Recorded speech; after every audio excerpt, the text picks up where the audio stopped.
चारों तरफ अंधेरा और उस अंधेरे में हर जगह मोमबत्ती जल रही थी। तभी एक कार की आवाज आती है और उस कार से एक लड़की निकलकर घर के अंदर जाती है। तभी अंदर से अर्जुन कहता है, वेलकम वेलकम मिस आलिता। सामने एक बहुत ही खूबसूरत लड़की खड़ी हुई थी।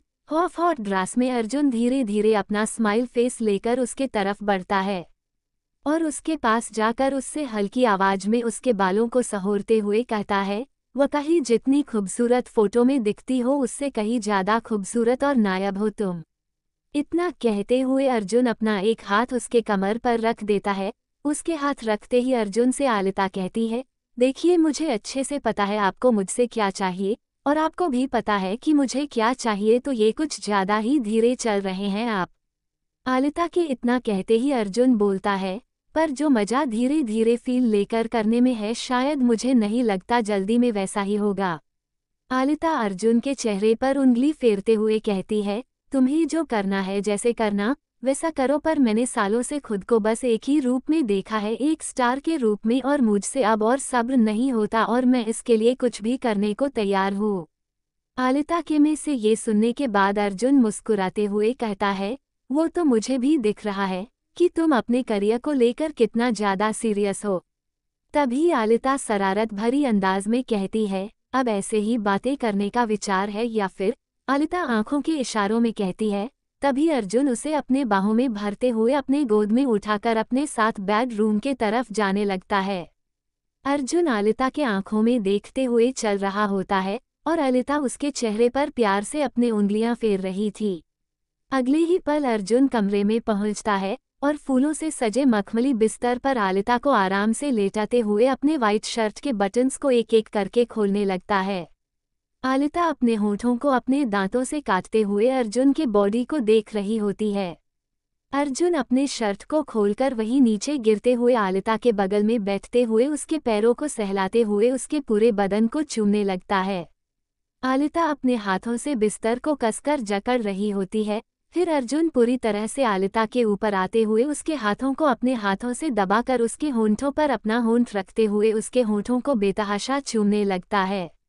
देखते ही देखते अर्जुन आलिता के बदन से एक एक करके सारे कपड़े हटाकर उसके साथ पूरी तरह से फिजिकल होने लगता है। वहीं दूसरी तरफ त्रिशा अभय के साथ उसके घर पर थी। त्रिशा अभय के घर को देखकर चौंक जाती है। इतना आलीशान घर देखकर अभय से कहती है, अभय ये तुम्हारा अपना घर है? अभय सरप्राइज्ड होकर कहता है, हाँ, पर तुम ऐसे रिएक्ट क्यों कर रही हो? त्रिशा हंसकर कहती है, क्या सच में हीरो हीरोइन के घर ऐसे होते हैं? मैंने तो बस सुना था कि बड़े से घर के बड़े बड़े कमरों में रहा करते हैं, पर आज देख भी लिया। तभी अभय स्माइल करते हुए उससे कहता है, अच्छा, पर शायद तुम ये भूल रही हो कि अब से तुम भी ऐसे आलीशान घर में रह सकती हो। अब तक जो तुम्हारा सपना था वो सब पूरा हो जाएगा इस फिल्म के पूरा होते ही। अभय की बात सुनने के बाद त्रिशा के चेहरे पर एक मुस्कुराहट आ जाती है और किसी सोच में खोते हुए कहती है, हाँ शायद, पर मुझे अभी भी यकीन नहीं हो रहा है कि ये सब हकीकत है या भगवान मुझे एक हसीन सपना दिखा रहा है। पर अगर ये सपना है तो मैं इसे खुल के जीना चाहती हूँ। सच में न सही, बस एक बार सपनों में ही ये जिंदगी जीना चाहती हूँ। त्रिशा ख्यालों में बहकर ये सब बोल ही जा रही थी। अभी अभी त्रिशा के बाह पर हल्की सी चींटी काटता है जिससे त्रिशा की आह निकल जाती है और अपना हाथ सहलाने लगती है। फिर अभय मुस्कुराते हुए कहता है, ये क्या बोले जा रही हो? ये कोई सपना नहीं है, ये हकीकत है, और अब तो मैंने तुम्हें चींटी भी काट लिया, अब तो पक्का यकीन हो गया ना? त्रिशा मुस्कुराते हुए अभय से कहती है, हाँ, पर ये चींटी तुमने कुछ ज्यादा ही जोर की काट दी है। अभय त्रिशा का बाह सहलाते हुए कहता है, सॉरी, मैंने बस आराम से किया, पता ना कैसे ऐसा हो गया। त्रिशा अभय के हाथ को साइड करते हुए कहती है, इट्स ओके, मैं बस मजाक कर रही थी। अभी दोनों में बातें चल ही रही होती है कि तभी जोर की हवा चलने लगती है जिससे घर के सब पर्दे उड़ने लगते हैं। उसी बीच जोर की बिजली कड़कती है। अभय और त्रिशा दोनों बाहर बालकनी में आते हुए ठंड मौसम का मजा लेने लगते हैं।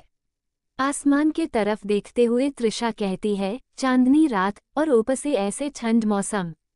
त्रिशा ये कहती ही है कि तभी अभय त्रिशा के साथ फ्लर्ट करते हुए कहता है, पता है एक बार मैंने अपना हाथ एक ज्योतिष को दिखाया था तो उसने मुझसे कहा चांदनी रात में, ठंड मौसम में जो लड़की आपके साथ होगी उसी के साथ आपके जिंदगी की कहानी जुड़ी होगी। अभय के इतना कहते ही त्रिशा छटाक कर मुस्कुराते हुए कहती है, अभय साफ साफ पता चल रहा है तुम मेरे ऊपर कमेंट कर रहे हो। अभय त्रिशा को यकीन दिलाते हुए कहता है, अरे यार मैं सच कह रहा हूँ पर तुम्हें यकीन कैसे दिलाओ, अगर यकीन नहीं है तो कल मैं खुद उनसे तुमको मिले दूंगा। अभय की बात सुनकर त्रिशा हंसते हुए कहती है, नहीं नहीं रहने दो, हो सकता है तुम सही कह रहे होगे। अभय झट से बोल पड़ता है और ये भी कहता था कि जब वो आपके बहुत करीब आएगी तो घनघोर बारिश होगी। अभय की बात सुनने के बाद त्रिशा हंसते हुए कहती है, अच्छा है फिर सब कुछ तो ठीक है, पर बारिश तो हो ही नहीं रही है। तभी अभय थोड़ा सा हिचकिचाते हुए बोलेपन से कहता है, तो तुम भी कहाँ पास हो मेरे। उसके इतना कहते ही त्रिशा की आंखें शर्म से लाल हो जाती है और हिम्मत करके अभय के नजदीक आते हुए कहती, लो आ गई तुम्हारे नजदीक और ये लो अपना हाथ तुम्हारे हाथ में भी दे दिया, अब बोलो कहाँ है ये बारिश। अभय की सांसें तो जैसे मानो अटक गई हो। अभय त्रिशा के करीब तो कई दफा गया था पर इस बार की फीलिंग पता नहीं क्यों सबसे अलग थी।